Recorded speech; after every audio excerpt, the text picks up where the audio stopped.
going the distance with local sports. This is the X Sports Network. And welcome everybody here to X Sports Today. AJ Good with Michael Marks and Taylor Plott. And Mike was sick yesterday. Couldn't join us. He's all good and ready to rock and roll once again. And guys, we'll get right into the baseball playoffs last night, and hopefully we can quickly get through that, so I don't have to talk too much about going up 3-0 and then giving up so many bombs to the weakest team in the playoffs. I don't get it, man. How can you be 26 on long balls and everything you hit in the playoffs goes out of the ballpark? Yeah, I don't get it. Cubs go up 3-0 top of the first. I was celebrating. Yeah, we're having a good time. I was having a great time. And then Milwaukee said, "Here's 3 more of your own." And I kind of had the feeling once that happened, it was going to be more of what we saw in Game 1. Mm-hmm. Again, Cubs were able to come out hot, and then just nothing after that. The last 8 innings of the ball game, and while the Brewers may not be crazy in power or anything, they hit the ball good, and getting guys on base is and home runs is the best way to drive them in. So I mean, they're just doing what they need to do. They're doing what good teams do in the playoffs. As frustrating as it is to see that happen, but Shota gave up a lot of home runs. He's given up a lot. I think the most of anyone outside past the All-Star break. So that's your ace. Your ace can't be giving up long balls like that in the playoffs. But we almost had a comeback for the ages in the Phillies-Dodgers game. And a failed bunt, some other failed execution by the Phillies. Just a lot of just when you think, okay, here we go, runner on second, nobody out, you're down 1, and they can't push across the tying run. Yeah. There was, I think, like every issue with the Philadelphia Phillies came out at that worst. Well, it was that bunt play, and it was so infuriating to watch it live because Max Muncy, the third baseman for the Dodgers, smart move, is pretty much standing in the other batter's box waiting for it. Yeah. I think it was Stott dropped down the beautiful bunt, and Castellanos, who is not known for his running, takes off for third. Obviously, gets thrown out. I think the throw was going to third no matter what. At that point, you probably could have had runners on first and second with nobody out. Right. And the top of your lineup coming after that, it's poor base running, and that's how you lose one-run games. Yeah. I didn't watch it, so I can't say anything. Taking our word for it right now. But tonight, guys, we got Mariners and Tigers. The first game, that's actually in about an hour plus here a little bit. Tigers sending Flaherty to the mound. Logan Gilbert going for the Mariners. So that'd be a pretty good pitching matchup there. Being in Detroit, tied up on 1. Hey, you can get in for $29 right now. Wow. Surprisingly. Well, I guess Seattle fans don't travel as well. Well, and Tiger fans might not be as up on their team right now. But Yankees, Blue Jays going tonight. Shane Beamer, Carlos Rondon.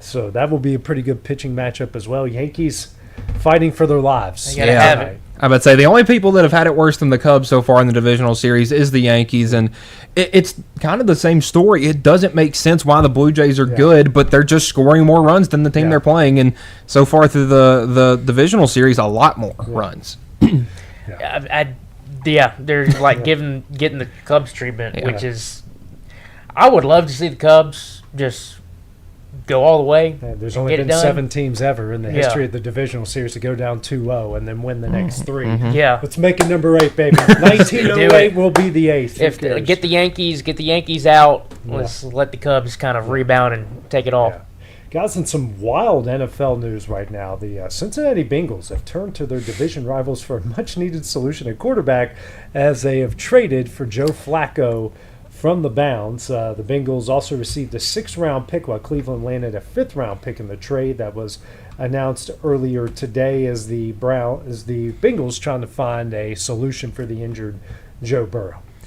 Well, it's an interesting pickup nonetheless, but I think it's kind of funny because you look, the Packers have been beat once. Who was the quarterback that did it?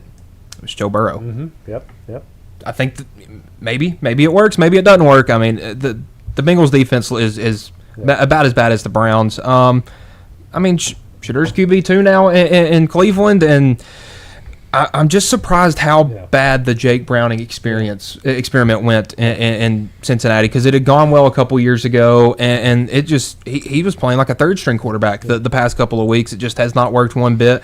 And who better to try to get your team back on track than Joe Flacco, because it feels like he's done it for 3 or 4 teams the second half of his last decade of his career. Right. Honestly, I look at it this way. I mean, what do you got to lose at this point? Mm-hmm. I mean, you're needing a quarterback, and I mean, of all the teams that you feel like you could get a solid quarterback from, it's probably the Browns because of how big their quarterback room is. I mean, they could easily. Obviously, we saw that they traded for him. They're like, all right, well, yeah, we can give you Flacco because. Well, I mean, at this point, now we got Shedeur Sanders, who's our backup, and Dylan Gabriel, who's our starting quarterback. So it's like it works, and I feel like Cincinnati. I mean that, like I said, at this point, what do you have to lose? I mean, you've lost your star quarterback for probably 3/4 of the entire season, and who knows? You might get to that point in December, and he's still not ready to go yet, and you just might not have him for the rest of the season. Yeah. So And from the way the Bengals have been going since he went out, there will be no need for him to want to come back and play in December just to try to make or January to try to make an injury worse. I mean, they're 2-3 right now. They might as well be 2-12. Yeah. I mean, Right. Well, to some NBA news before we go to the break, and then start talking about the keep 'em or dump 'ems from football this past week. LeBron James had another decision. Guys, he's taking his talents to Hennessy. I mean, I'm just so sick of this guy. Just get him We've seen this from not necessarily athletes, but celebrities will go out and say, "Oh, we got a big announcement coming out tomorrow," and you think, "Oh, maybe an album, maybe a movie." Yeah. No, it's an ad. And I literally saw a tweet that said this is either going to be him announcing his retirement or an ad or a stupid ad for something, and either way, it's going to piss people off. And I'm not mad. I'm not pissed. I'm just over it. Like, just retire.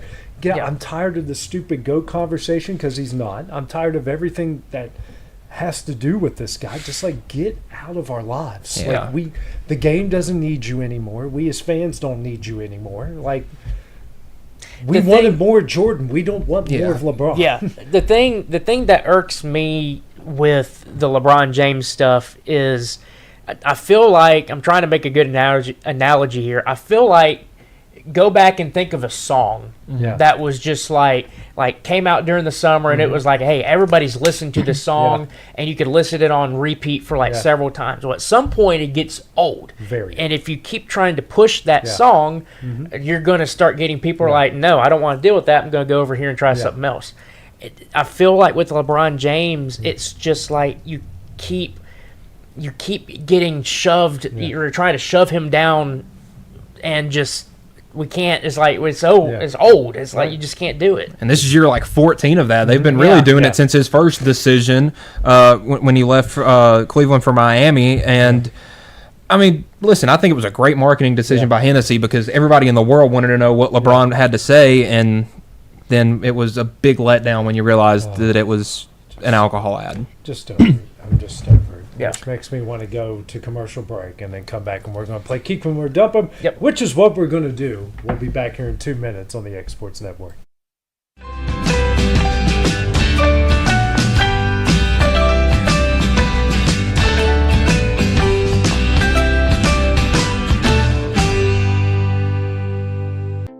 Here at Fields & Brown Barbershop, legacy means a lot. We're trying to fill big shoes left by my 2 uncles and my grandfather, where every haircut came with conversation and every customer left a little taller than when they walked in. The barbershop is about pride. It's about knowing your barber knows your name and your story. Come see us at Fields & Brown Barbershop, where tradition never goes out of style. 3 generations, 1 legacy, your barbershop.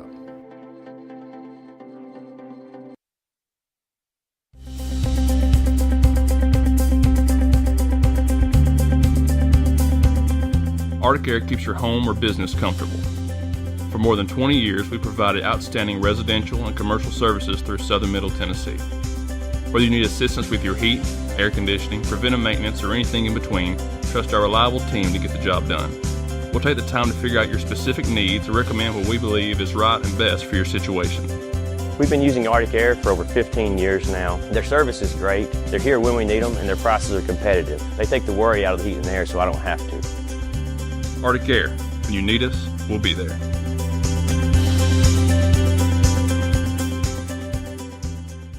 Financial advisor Scott Beasley knows time spent with family is everything. As a founder of Beasley Wealth Management, his mission is to give clients the freedom to enjoy time with family without the burden of financial concerns. A local of Lawrenceburg, Scott deeply values building relationships with clients, ensuring they make informed decisions concerning asset management, tax planning, and retirement planning. Offering a free initial consultation, Beasley Wealth Management helps clients pursue their aspirations with confidence. Going the distance with local sports. This is the X Sports Network. Okay. All right, welcome back to X Sports Today. Agent Good, Taylor Plott, Michael Marks. What you got, Taylor? Well, I was going to say, I know we're coming back from the break, but the Monday Night Football last night. Yes. I don't know if you saw the meme that has come out. I know the NFL meme posted it on their page, but apparently Trevor Lawrence was caught like picking his nose or something. It was like, hey, can you believe that this dude is the one that went down and scored against Mahomes? Or something? By the way, how Oh my goofy gosh. was that touchdown? That was pretty Well, good. Here's the thing, I was in a bad mood because the Cubs were playing bad, so I had that game on my iPad, but I was trying to keep up with the WWE at the same time. Hey, they're at least let my guy win in back-to-back LA Night. Yeah, He got the he's pin. pissing everybody off at this point, so I'm happy with that. And so I'm scrolling through, and on Twitter it says before the game was over. So I thought my YouTube TV on my iPad must be like 15 minutes behind. Yeah. And it says on there, Chiefs come from behind to stun the Jaguars. And I'm like, What? And I'm watching this, and about that time, I see his goofy rear end stumble, bumble all over the place, and end up in the end zone. I'm like, now are they going to go down the field and score? Are they They saw the future. Prosperity Yeah, they Twitter? saw the future. Prosperity Twitter, they're tweeting it into existence. So that was a really weird night for me. But man, what? Speaking of, we'll get into the rest of the NFL. But since we're on that topic, keep it or dump it, guys. Trevor Lawrence is back, and the Jaguars are back. I don't know if 4-1. I don't know if Trevor Lawrence is back, but I would say the Jaguars are back. I don't know what it is, but they're getting it done, and it's not pretty. But I mean, Trevor Lawrence does just enough. Travis Etienne does just enough. They finally got a good game from Brian Thomas Jr.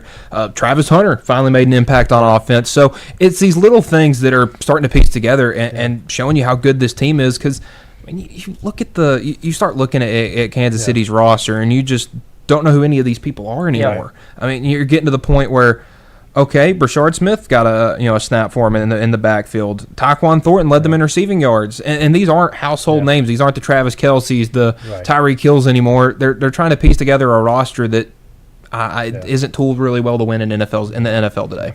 The thing that I felt like Trevor Lawrence has been missing ever since he's been in the NFL is you go back and you look and see the teams that he had at Clemson.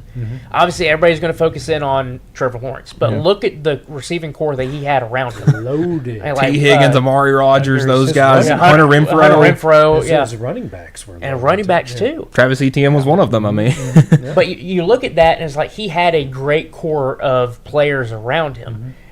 Go to Jacksonville, he loses that, and now it's just he has to do almost everything.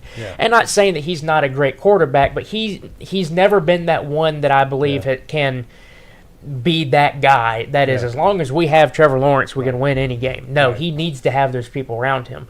And you made a good point where it seems like now they're kind of balanced out. He has those tools, and I feel like that has now allowed him to do what we know he can do, but he has those tools around him to now win ball games. So I'm going to keep that.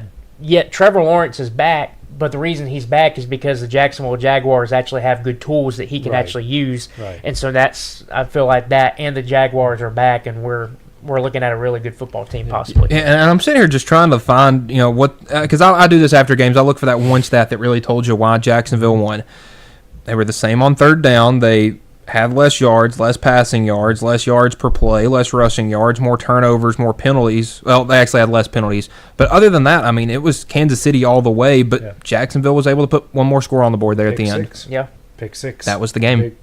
Big difference there in the game. Well, guys, we'll go back to college football. Keep it or dump it. Oklahoma needs John Mateer to come back early from wrist surgery or hand surgery to beat Texas on Saturday. No, and I don't get why he's rushing it, because when you see guys like this do that, they're going to get hit on that hand in that game, and it's going to make things worse. Listen, if Oklahoma wants any chance at making the playoff, I think you sit Mateer for at least this game, because, I mean, we saw what happened last Saturday with Texas. I think Oklahoma will be fine, but and I think they'll be fine for the next 2 weeks. But when that Oklahoma Ole Miss game comes up on the 25th of October, they're going to need him for that one. Yeah, you can't. You got to look long term with this. You can't be like, oh, we need him back like right now, because you're right. Everybody on that, if he comes back for Texas, everybody on that Texas defense is going to know exactly what wrist to hit, and they are going to go for that. And you're just, I mean, you're setting yourself up to now have a season-ending injury possibly with it. So, no, you cannot. I say you're going to be fine for this game. Texas is going to be raring to go because of what happened with Florida. But I feel like Oklahoma as a whole, they should be okay. And I think, if Oklahoma did throw Mateer out there, it would be an advantage for Texas in the fact that they can send 6 guys now, 7 guys, because they're not going to be able to protect him for forever. You keep hitting him, you knock him down, test his arm out to see if it's ready to go. I think that's an advantage Texas. So if I'm Oklahoma, I think you have to play Michael Hawkins this weekend. Penn State and Texas, keep it or dump it. Do they have culture problems? Oh, that's a good question. Culture. It has to be something inside the locker room, because one, that Penn State defense does not go on the road and give up 42 to Nico. I'm sorry, there's no world in which that happens. DJ Lagway looked like a Heisman contender against this, presumed tough Texas defense. I don't think it's coaching. I really don't. It's got to be a locker room problem, and I think that it's the lack of leadership, because you look at who these teams would look at as their leader. You look at the quarterback position. Right. I think you have 2 guys that aren't leaders at quarterback, and that's been the big problem for them.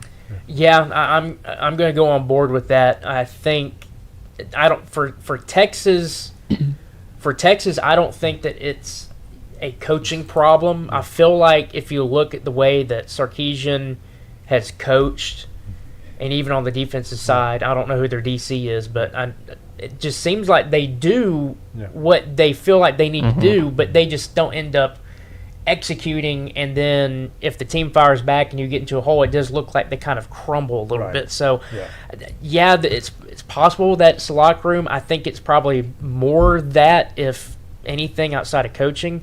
For Penn State, I don't know. I mean, that UCLA loss, like I mentioned yesterday, it took me a long time to try to come up with ways to describe what happened. And it's very hard to do that. And the only thing I can think of is UCLA got rid of problems, and now they're raring to go, and they just happen to have Penn State that week. But I don't know. I mean, that's the first time that James Franklin has lost a game like that, because he usually wins those games. I mean, it could be a culture problem. I don't know. I mean, that I think Texas would be more of one in my eyes. Penn State, that's a question mark for me. Yeah, and man, I get I wasn't here to talk about it yesterday, but man, that Penn State UCLA game, I wasn't watching it. I was watching the Alabama Vanderbilt game, flipping back and forth between Florida and Texas, and those updates: 7-0, 10-0, 17-7, 24-7. It was just weird. 27-7. Oh, and then coming out of half, Penn State first drive of the second half, fumble. And then I was watching at that point, and then UCLA went 3 and out, and I said, there's old Nico again, but they were able to pull it off. Well, guys, speaking of cultures, is Bill Belichick in over his head? Boy, have things gone from bad to worse in Chapel Hill. I mean, I don't know if you've seen the news this morning, but they've canceled the Hulu doc. And if Jordan doesn't, she can't have her hands in every bit of it, and she knows this is going to be bad. I don't think Bill Belichick makes it through the season. No. I really don't. I think, and I don't think it's going to be the $20 million, buy him out, get him. I mean, Mike Lombardi wasn't even a good GM in the NFL. What makes you think that he wasn't a good talent evaluator in the NFL? What makes you think he's going to be good in college? Because what's even harder to tell about a player is how good they are when they're 17 years old and you're recruiting them. I think he steps down before the end of the year. I really do. I want to believe that he can get something And I'll go ahead and bringing up the Jordan situation. Yeah. You got to get her out of there. Yeah. Like coaches' wives aren't even that Yeah. involved, and I've been around a lot of programs. So have you guys. Yeah. But coaches' wives at the high school level aren't even that. They aren't. involved. Yeah. For the most part, other than like Miss Terry for the past couple of years, I don't But know Miss who. Terry- I don't know. She's not. Yeah, but she's- Nick knows where that line is, and she Yeah. knows where that line But is. for the most part, you don't know who college football coaches' wives are. For the Right. most Yeah. part. Yeah. We only know about Miss Terry because Nick Saban jokes about Miss Exactly. Exactly. Yeah. But the thing, look, I understand why Bill would want to go for her. I mean, that's not a hidden secret. I mean, it's pretty obvious. Yeah. So I understand why he's going to be reluctant to tell her to just F off, basically. And because, okay, well, he'll end up losing her. I mean, but she is a cancer in that whole situation. Yeah. And Well, go ahead. Well, I was just going to say, I'm not, Bill Belichick, but if it's, my Hall of Fame career versus my 24-year-old girlfriend, I get I'm not in his shoes in his situation right now, but it seems like a no-brainer. It does. The thing that I do kind of feel like he can get something going there is this is still year one. He has not had his so-called recruiting class to be fully implemented yet. Yeah. So Which they love to tell everyone. Yeah. about. Yeah. They can't stop talking. and they about can't it. stop talking about it. But I mean, I don't know. Just knowing, obviously, we all know this, how things go with year one. Sometimes it doesn't go good. You just got to wait, right the ship a little bit. I don't know. It's a tough one. Yeah. I would say I didn't get to watch too much of that game, but after the first play of the game, that long Clemson touchdown, everybody, it was Yeah. over. Everybody looked And disinterested. all the pictures of people leaving it was a packed stadium, and by late second quarter, everyone had practically left. Well, I mean, at that you can tell how much UNC put hope into Belichick and that this would go well. They had Ludacris there to have a little concert before the game because they thought it would be a night game. He was there rapping at 9 a.m. trying to get people pumped up.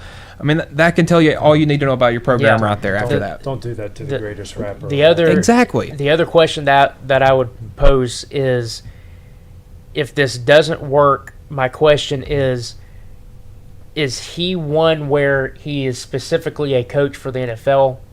Because in college, you have to motivate your players on a weekly basis. Yeah, NFL, obviously, you need to motivate, but there's other factors involved. But it's different, yeah. It's money. And that's the question that I have, because you made a good point.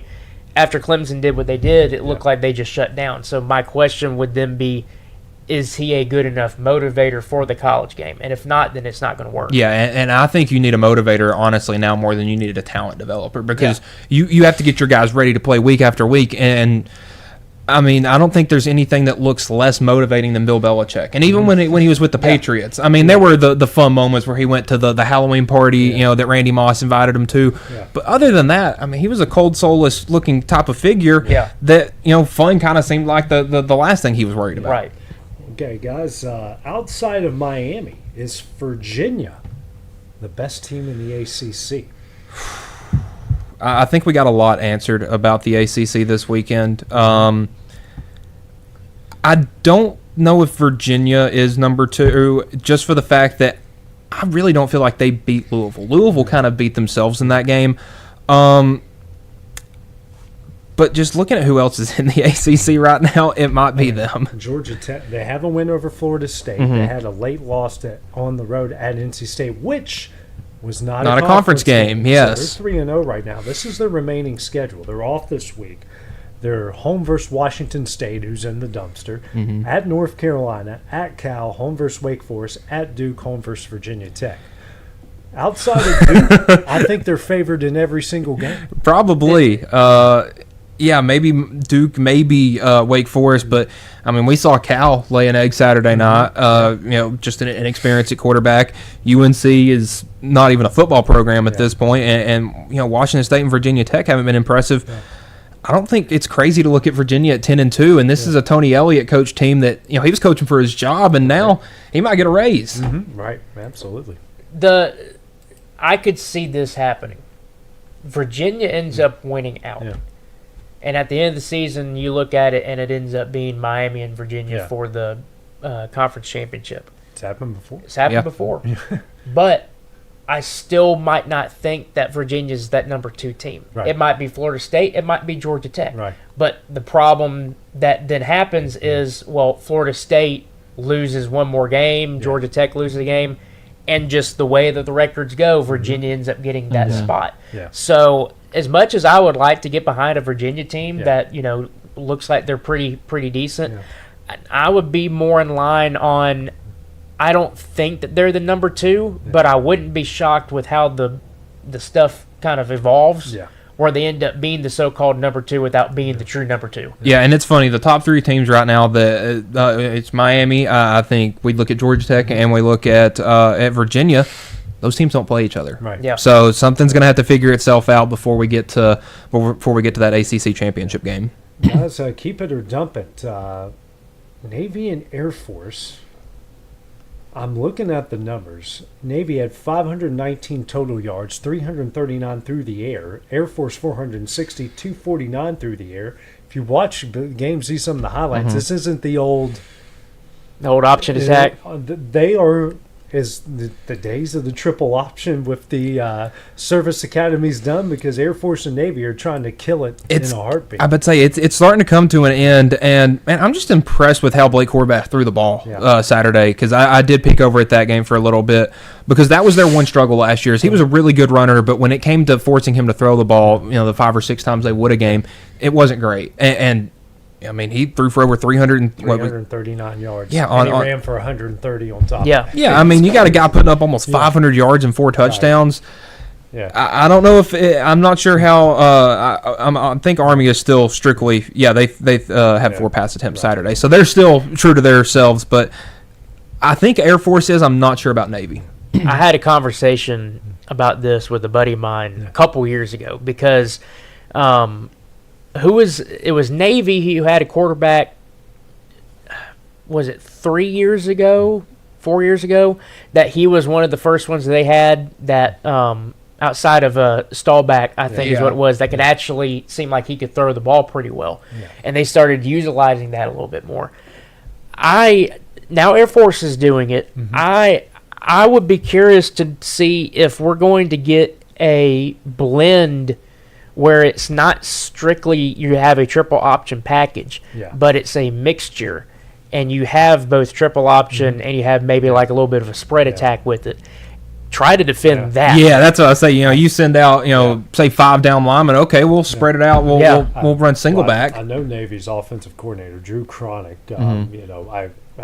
He used to be the head coach of Mercer, and I got to see him when they played North Alabama. They do it's perfect for Navy. It's kind of a funky. They've got, it's like a version of the wing tee, but like a more professionalized, with more like, it's like wing tee with air raids. Yes, well, because Navy and Army and Air Force aren't going to be able to recruit the 6'7", 340-pound offensive tackles out of California and Texas and all that. They're they got smaller guys up there, so they have to move the pocket, and that's why that they were utilizing the option so well.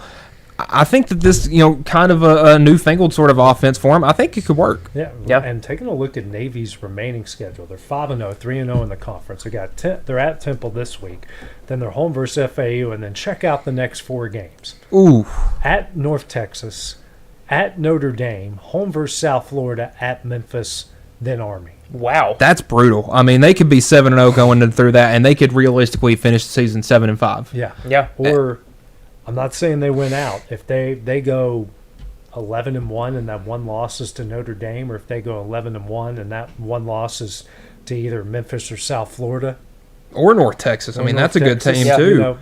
You're 11-1. I mean, I'm not saying that no one would back down from a challenge, but you're looking at a funky offense that you haven't seen before. Yeah, and they're not going to be afraid of you. That could be a difficult challenge. I mean, that's a really think people fun. People are looking at Navy close enough, being that because no one else in this league plays all the best teams in the league. Right. Like, you got Navy, Memphis, North Texas, and South Florida. Now, they don't have to play Tulane, but they're playing the other 3 teams behind them. Right. And plus Notre Dame on top of that.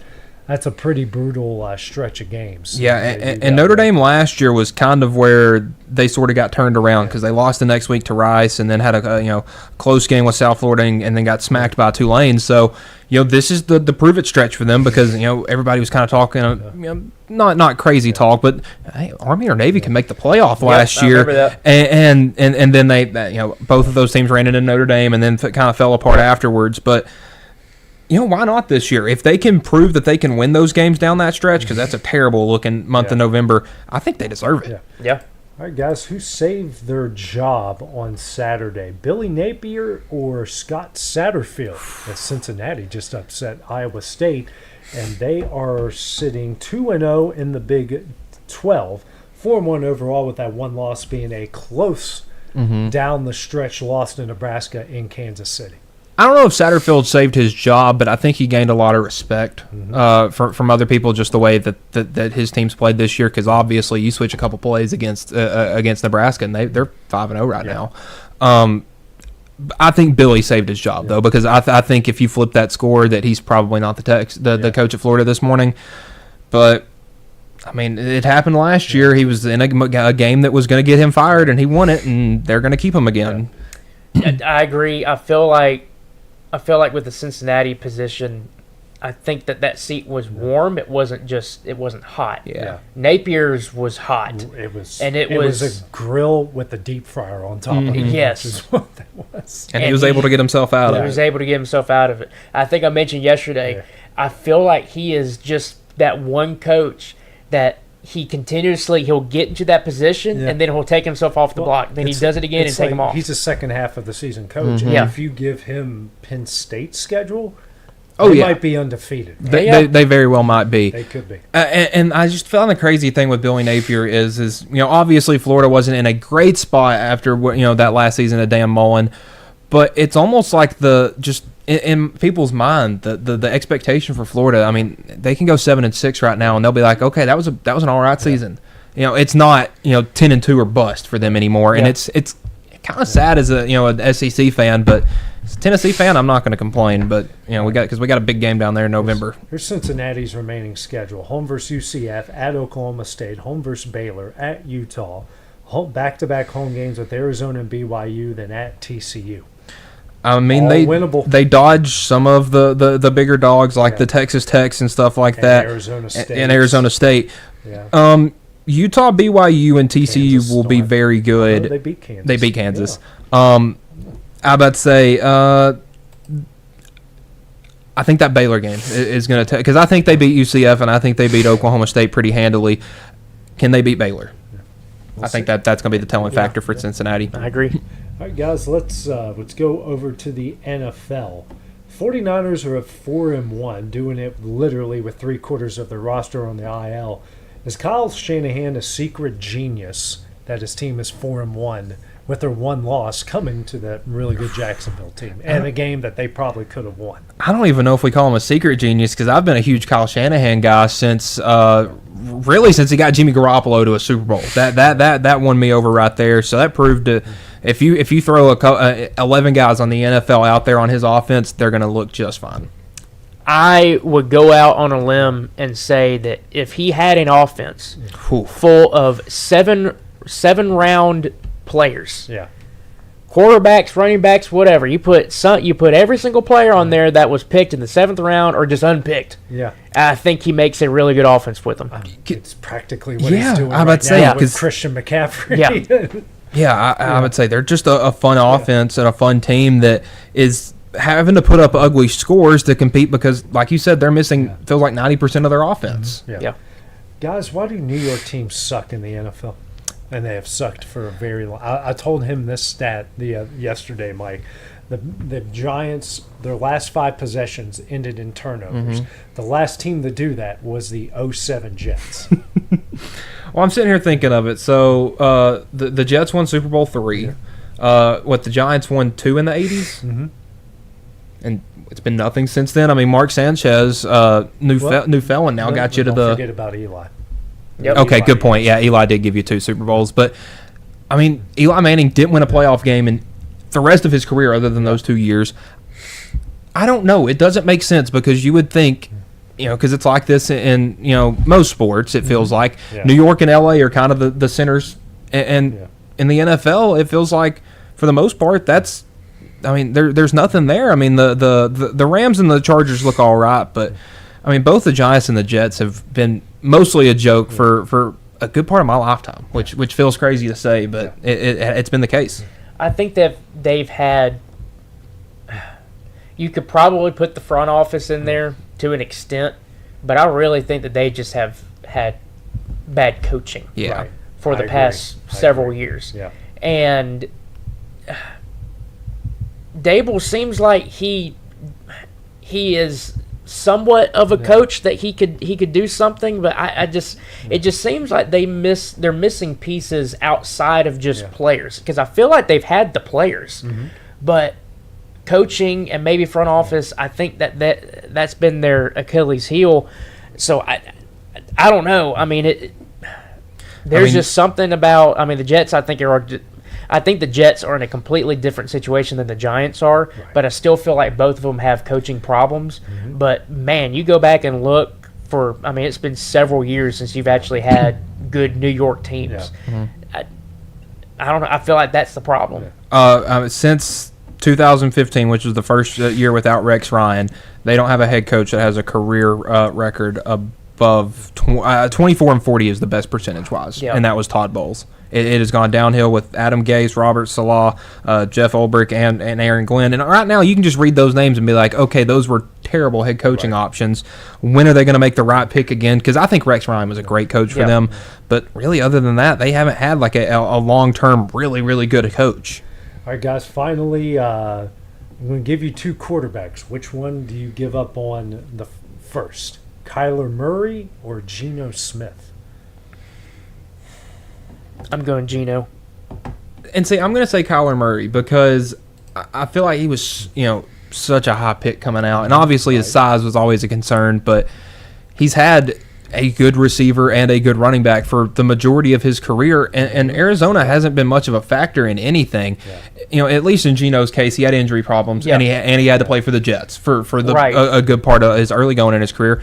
But I mean, once he went to Seattle, he kind of figured things out, and it's given him a bit of a leash. Now he's had some turnover problems this year with Las Vegas, but in my mind, I just feel like the seat is hotter for Kyler Murray. And I can see that. I can completely see that with what you say. The thing I just go off of is Geno's how old now? He is 34. Yeah, he turns 35. I remember him at WV. Turns 35 on Friday. Yeah. So he's getting up there, and Kyler's still very young. Yeah. That's a tough call because I agree with you, Kyler. He's got height problems and he's got some good receivers, and it just seems like he can't do what he is expected to do. Right. But I still feel like he's got something to show, and he could show it. Right. With Geno, I feel like the peak is already passed, and it doesn't mean that he doesn't have good football left in him, but it's starting to kind of fade away a little bit. Because you look at Geno's records, starting. I mean, his first year with the Jets, they were 8-8, and then some rough records. But once he started getting to play again back with Seattle in 2021, he's had a great record. Yeah. Made a couple playoffs on top of that too. Well, guys, coming up next, it is Trivia Tuesday. Throw some baseball ones at him. That's be next when we return. A local law firm respected throughout the state. Generations of clients have turned to Boston, Holt, and Durham since 1948. We assist individuals and businesses with their legal needs, including real estate, property closings, personal injury, employment discrimination, and family law. Our clients get the personal attention and convenience of a hometown law firm with the resources and ability to handle any case. Come see us at Boston, Holt, and Durham. Since opening our doors in 1904, Builtwell Bank has existed to be the local economic engine for the communities we serve. No matter if you're buying a car, saving for retirement, or finally buying that forever home, Builtwell Bank is here to help. From personal checking and savings accounts to a full suite of business and commercial banking with treasury management services, we'll make sure you'll have a dedicated Builtwell banker that understands your unique needs and stands by you every step of the way. No matter where you are in Tennessee or Northwest Georgia, there's likely a Built Well Bank location nearby. Come see us and let our dedicated financial team help you with all of your banking needs. Member FDIC.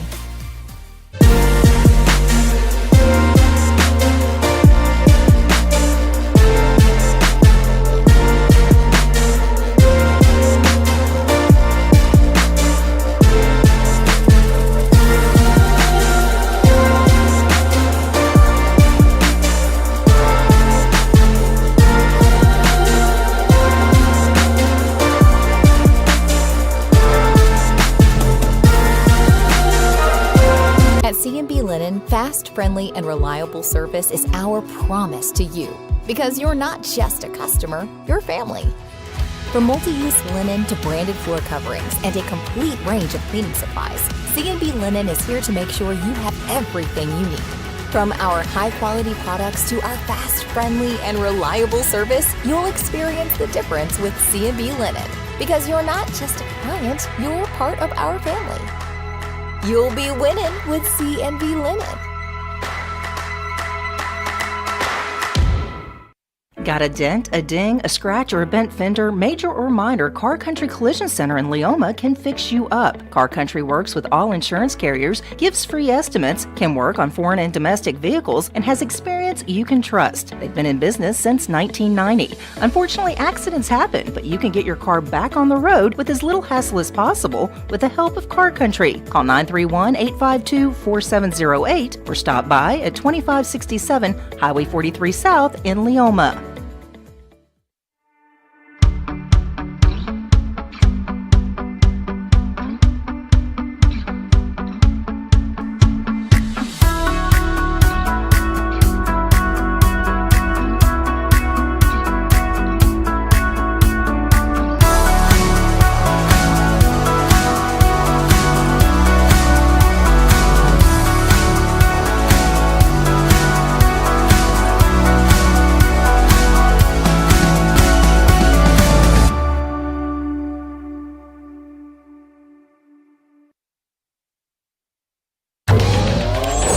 Going the distance with local sports.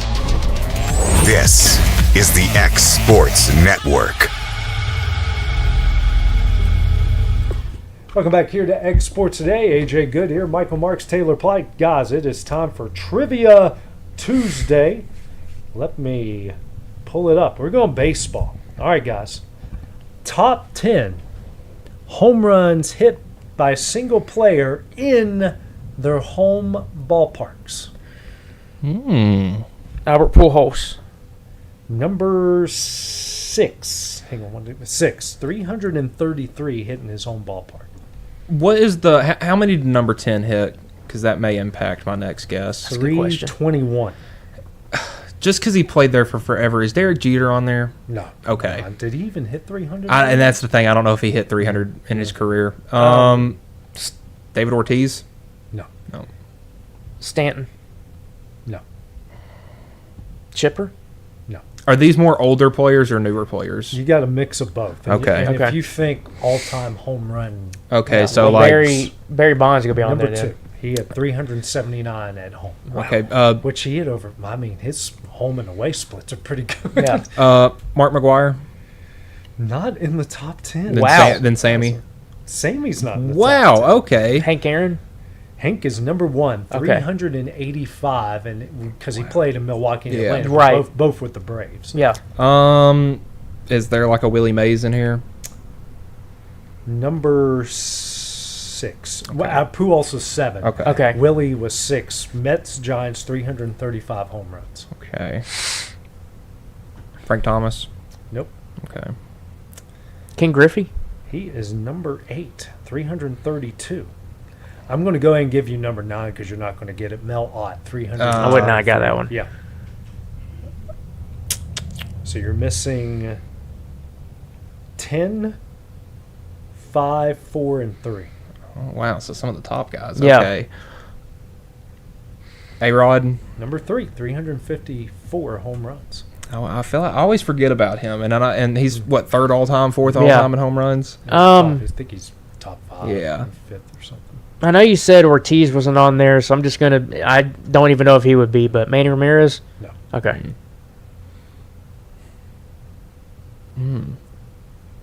How many are there any active?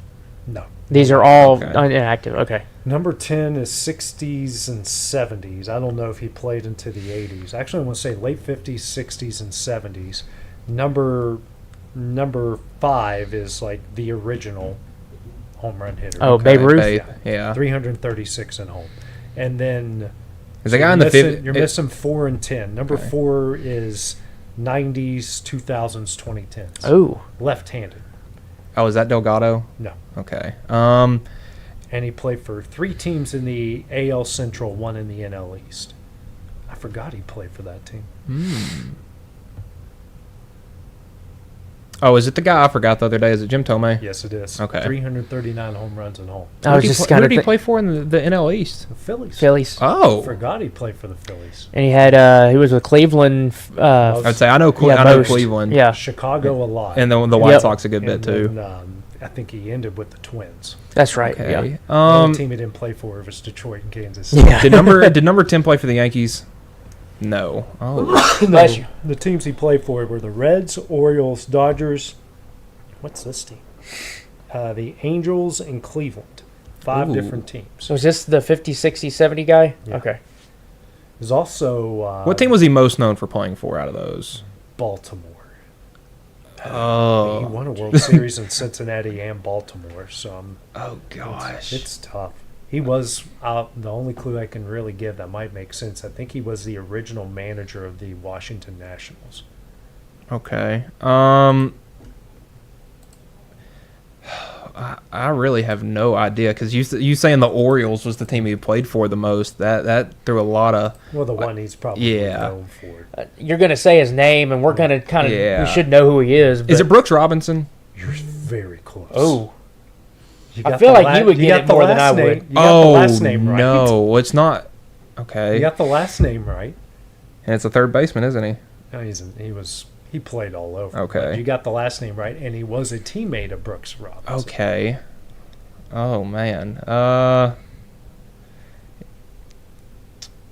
It's Yeah. not Jackie, right? Yeah. I was about to say. Frank Robinson. Yeah. 321 career home runs at home, but he played for 5 different teams, which Yeah. is crazy.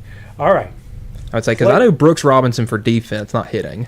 Players with the most top 10 players with the most RBIs that played for just one team in their career. Chipper. Chipper's number 2, 1,623. This is where Jeter's going to be. Number 9, 1,311. Probably a bunch of those old Yankee guys. Like, is Gehrig on here? Jeter is the only Yankee in Okay. the top 10. David Ortiz. No, he started with Minnesota. Yep. Oh, that's right. He did, Yeah. didn't he? Yep. And that's what's so hard to think about because nobody stays with one team anymore. So that makes me think that this list is a lot of older guys. It's all Hall of Famers. Okay. Oh boy. Hank Aaron. Wasn't he just? He moved around at the end, I think. Okay. No, he only played for one team, Oh. but he's not in the top. Okay. Wow. Top. But I say he was with the Braves, but it was Yeah. Milwaukee Not even and then the top Atlanta. 25.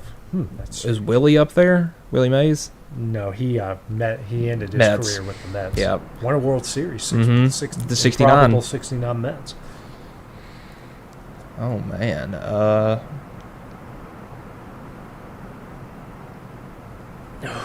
Number 10 is considered the greatest catcher to ever play. Johnny Bench. There you go, 1288. Is there a guy like Gil Hodges on here? No. No. So you need 1, 3, 4, 5, 6, 7, 8. This is a really strange one, but just because he played for forever, is Yadier Molina on here? No. Okay. Not in the top 25. There's not another catcher on here, is there? No. Okay. Couple third basemen. Couple shortstops. And a first baseman left. I think Okay. this is all infielders. Oh, wow. that you Okay. haven't gotten to yet. First baseman. One of them was one of the guys you were stumped on last week. Oh Lord, that could be like 10 people. Is one of them Bobby Abreu or something? No, I would say he didn't play. He played for more. He led like he was in the top 5 of every offensive category from in the 2000s. It's crazy. I think number 1 is considered the Iron Man.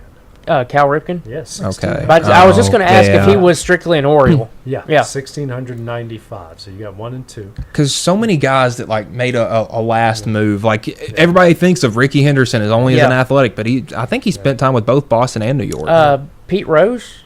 No. Did he? Phillies, that's right. Reds, Expos, Reds. Oh, he did. Oh, he went to the Expos too. Yeah. That's right. Number 3, mainly known for Kansas City. Oh, George Brett. 1596. Just one behind him was a longtime third baseman for the Phillies. Mike Schmidt. And there you go, 1595. Number 5, a longtime first baseman for the Houston Astros. Is it? It's not Jeff Bagwell, is it? Bagwell, Okay. 1529. Number 6, a longtime Boston Red Sox from the 70s and 80s, or very early 90s too. Would this be Yaz? Oh gosh, Fisk. Oh boy, Jim Rice, Dwight. Okay. 1451.